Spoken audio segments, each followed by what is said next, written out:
Advocate Sejal Amreli કોર્ટમાંથી Lilia court જઈને પરત ફરી રહી હતી ત્યારે રસ્તામાં ભયાનક બાઇક અકસ્માત થયો, જેમાં તે જમીન પર પડી જતાં માથામાં હેમરેજ, બંને હાથ અને કમરમાં ગંભીર ફ્રેક્ચર થઈ કોમામાં ચાલી ગઈ.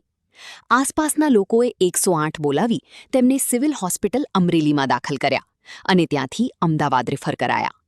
15 દિવસ પછી ભાનમાં આવી ઘરે પરત ફર્યા બાદ 1 મહિના પછી યાદ આવ્યું કે કોઈ વળતર મળ્યું નથી.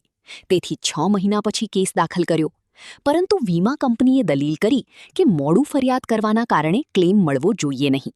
ત્યારે સેજલે પોતાના સિનિયર પાસે જઈ સલાહ લીધી અને જરૂરી ડોક્યુમેન્ટ્સ એકત્ર કર્યા, જેમ કે FIR અથવા એક્સિડન્ટ રિપોર્ટ, મેડિકલ રિપોર્ટ્સ અને બિલ્સ, હોસ્પિટલ એડમિશન અને ડિસ્ચાર્જ સમરી, 108 એમ્બ્યુલન્સ રેકોર્ડ, ડોક્ટરનું સર્ટિફિકેટ, કોમા અને ઈજાઓ અંગે, ઓળખ પુરાવો, વાહનના RC અને ડ્રાઇવિંગ લાયસન્સ તથા ઇન્સ્યોરન્સ પોલિસી. આ બધા પુરાવા કોર્ટમાં રજૂ કરીને સાબિત કર્યું કે કોમામાં હોવાના કારણે વિલંબ યોગ્ય હતો અને અંતે કોર્ટે મોટર વ્હીકલ્સ એક્ટ 1988 મુજબ વીમા કંપનીને વળતર ચૂકવવાનો આદેશ આપ્યો.